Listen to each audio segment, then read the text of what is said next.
সুপ্রিয় শিক্ষার্থী, অষ্টম শ্রেণীর বিজ্ঞান ক্লাসে তোমাদের সবাইকে স্বাগতম।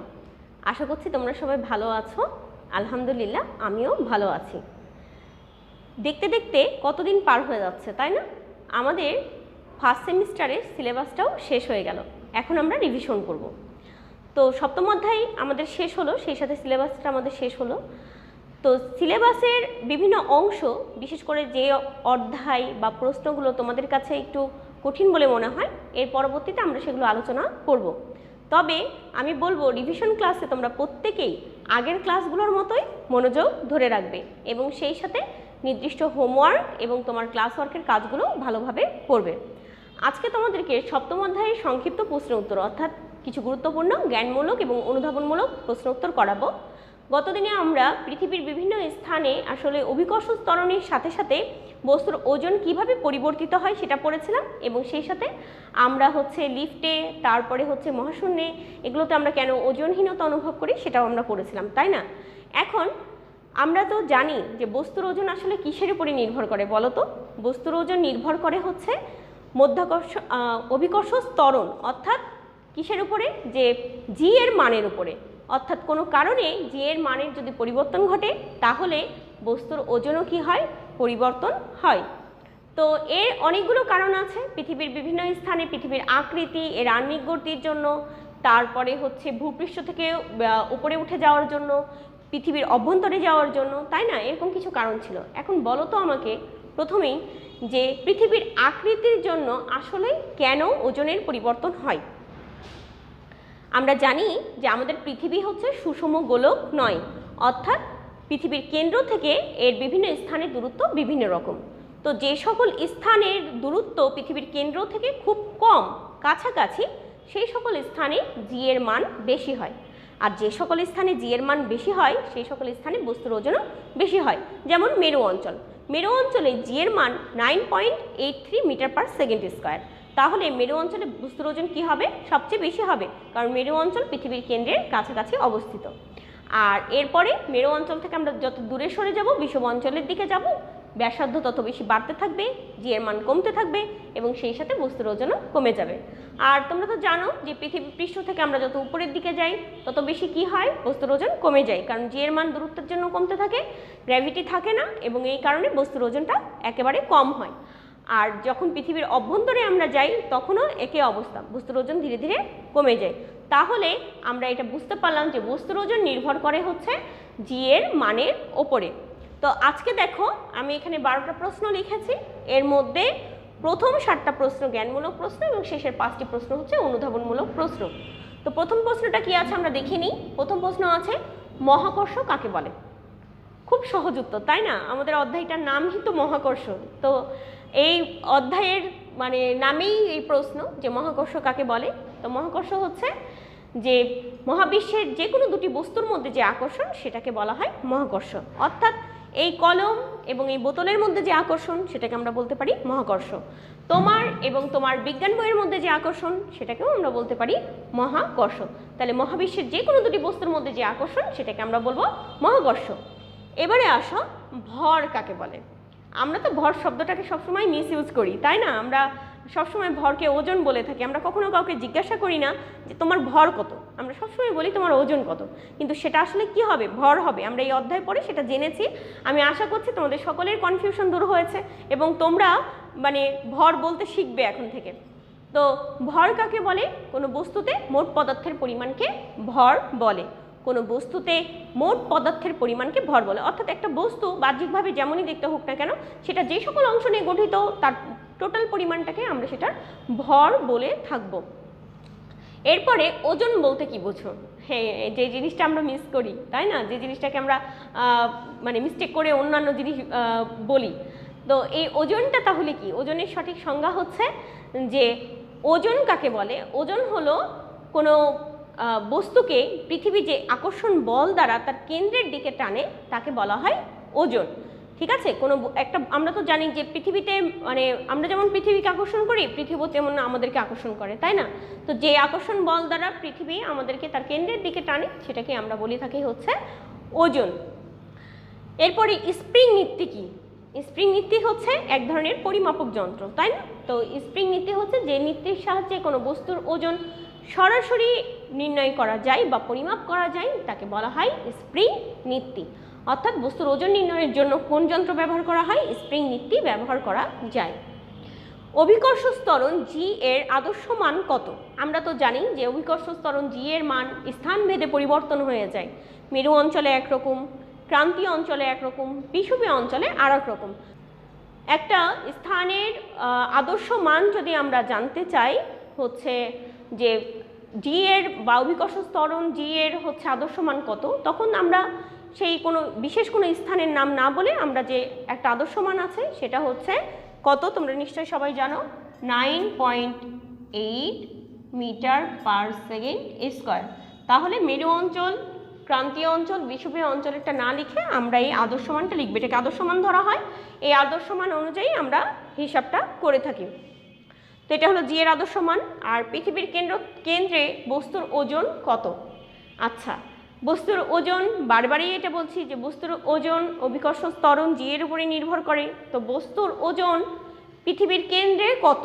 আমরা জানি পৃথিবীর কেন্দ্রে জি এর মান হচ্ছে 0, অর্থাৎ কোনো পৃথিবীর কেন্দ্রে অভিকর্ষ ত্বরণ সবসময় 0 হয়, সেখানে কোনো গ্র্যাভিটি থাকে না। তাহলে অভিকর্ষ ত্বরণ যদি পৃথিবীর কেন্দ্রে 0 হয়, তাহলে কোনো বস্তুকে পৃথিবীর কেন্দ্রে নিয়ে যাওয়া হলে তার ওজন কি হবে? 0 হবে, অর্থাৎ সেখানে কোনো ওজন থাকবে না। তার অর্থ কিন্তু এই নয় যে তার ব্যক্তিটার অথবা কোনো বস্তুটার ওজন নেই। যখনই তুমি কেন্দ্র থেকে পাশে নিয়ে আসবা তখনই কিন্তু তার ওজন পরিমাপ করলে আবার পাওয়া যাবে, কিন্তু কেন্দ্রতে অভিকর্ষ ত্বরণ না থাকার কারণে সেখানে কি হয়? 0 হয়, মানটা 0 হয়। মহাকর্ষ বল কি কি বিষয়ের উপরে নির্ভর করে? মহাকর্ষ বল অ্যাকচুয়ালি দুটি বিষয়ের উপরে নির্ভর করে। একটা হচ্ছে যে মহাকর্ষ বল নির্ভর করে যে অভিকর্ষ ত্বরণের উপরে, আর নির্ভর করে যে দূরত্বের উপরে। কোনো বস্তু পৃথিবীর কেন্দ্র থেকে যে দূরত্ব এটার উপরেই নির্ভর করে। তাহলে এই দুটো জিনিসের উপরে মহাকর্ষ বল নির্ভর করে। ঠিক আছে, তো এই গেলেও তোমাদের জ্ঞানমূলক কিছু গুরুত্বপূর্ণ প্রশ্ন। এইবারে আমরা অনুধাবনমূলক প্রশ্নে যাই। অনুধাবনমূলক প্রশ্নে প্রথমে দেখো যেটা দেওয়া আছে সেটা হচ্ছে নিউটনের মহাকর্ষ সূত্রটি লিখো। মোস্ট ইম্পর্টেন্ট একটা সূত্র, তাই না?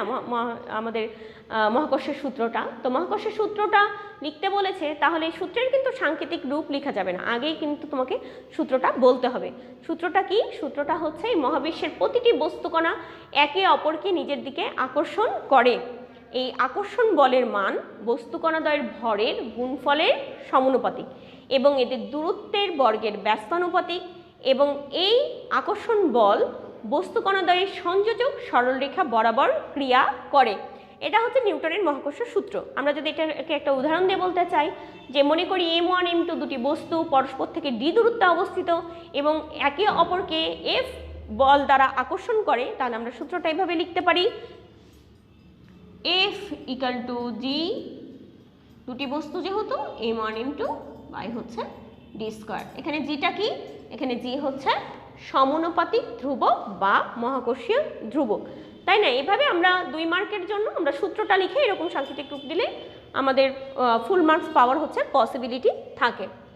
তো এরপরে দেখো ওজনহীনতা কি।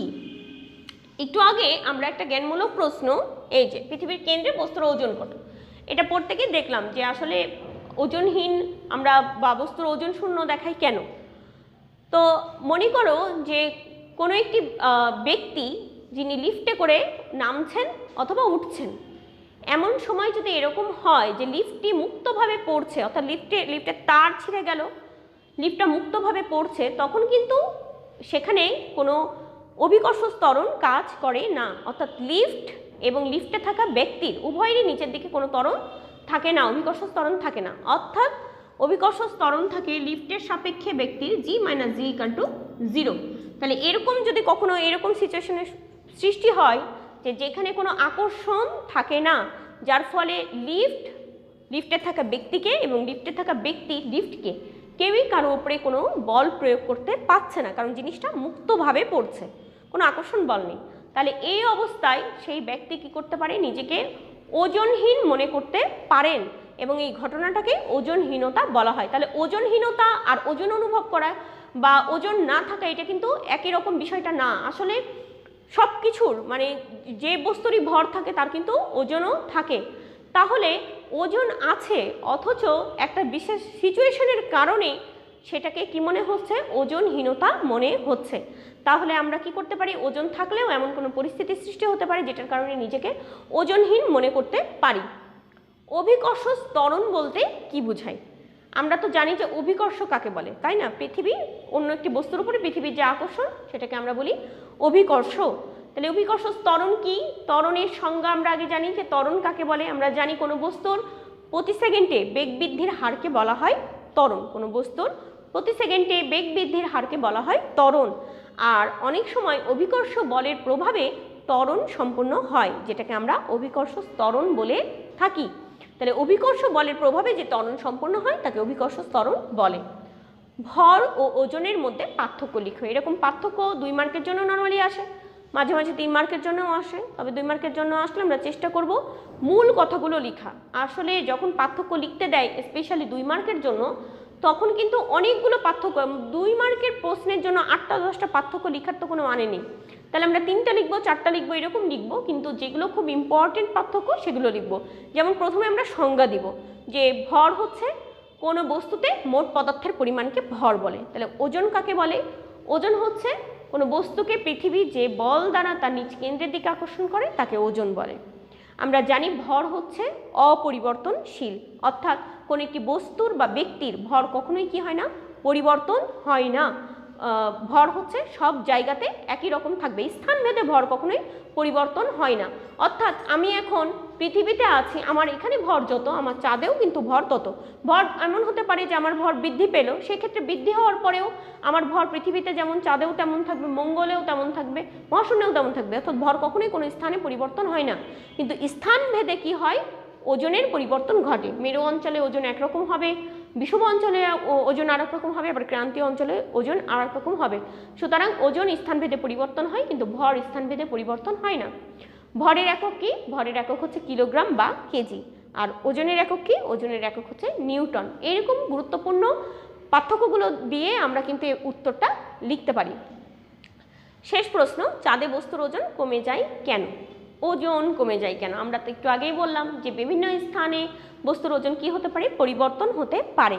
আসলে ভূপৃষ্ঠ থেকে আমরা যত উচ্চতায় উঠতে থাকি তত আমাদের ওজন কমে। এর কারণ হচ্ছে অভিকর্ষ ত্বরণ কি হয়ে যায়, একেবারেই কমে যায়। তো আমরা যখন উপরে উঠতে শুরু করি এবং চাঁদে পৌঁছাই, চাঁদে অভিকর্ষ ত্বরণ পৃথিবীর অভিকর্ষ ত্বরণের তুলনায়, অর্থাৎ বস্তুর ওজন হয় চাঁদে 6 ভাগের 1 ভাগ এরকম। তাহলে 6 ভাগের যদি 1 ভাগ হয়, তাহলে অবশ্যই চাঁদে গেলে আমার নিজেকে কি মনে হবে, হালকা মনে হবে। আমার ভর কিন্তু একই থাকবে, তারপরেও আমার নিজেকে হালকা মনে হবে। কেন? কারণ সেখানে অভিকর্ষ ত্বরণ কম। শুধুমাত্র এই কারণে আমার নিজেকে হালকা মনে হবে। এই ছিল তোমাদের আজকের হচ্ছে 12টা প্রশ্ন। এই 12টা প্রশ্নের উত্তর খুব ভালো করে সবাই মুখস্থ করবে। এর কারণ হচ্ছে প্রত্যেকটা প্রশ্ন এই অধ্যায়ের গুরুত্বপূর্ণ, এবং গুরুত্বপূর্ণ প্রশ্নগুলো নিয়েই এই ক্লাসটা সাজানো হয়েছে। তাই সবাই ভালো করে শুধুমাত্র পড়বে তা না, পড়ে 12টা প্রশ্নই লিখবে। তবে হোমওয়ার্ক হিসেবে লিখবে হচ্ছে 5টি প্রশ্ন। হোমওয়ার্ক হচ্ছে তোমাদের 8 থেকে 12 নং প্রশ্নের উত্তর লেখা। ঠিক আছে? এই 5টা প্রশ্নের উত্তর সুন্দর করে লিখে খাতার ছবি তুলে গ্রুপে পোস্ট করবে। আর এই 12টা প্রশ্নের যদি মধ্যে এমন কোনো প্রশ্ন থাকে যেটাতে তোমার সমস্যা আছে, আর একটু ভালো করে বুঝলে তোমার সুবিধা হতো, তাহলে এরকম প্রশ্ন আমরা লাইভ ক্লাসে হচ্ছে ডিসকাস করব, সেখানে তোমরা সলভ পেয়ে যাবে। তো সবাই ভালো করে পড়াশোনা করো, সেই সাথে নিয়মিত খাওয়া দাওয়া করো, গরম পড়েছে প্রচুর পরিমাণে পানি পান করো, সেই সাথে বাবা মার সব কথা শুনে চলার অভ্যাস গড়ে তোলো। তোমরা সবাই সুস্থ থাকো, ভালো থাকো। তোমাদের সঙ্গে আবারও নেক্সট ক্লাসে দেখা হবে। আল্লাহ হাফেজ।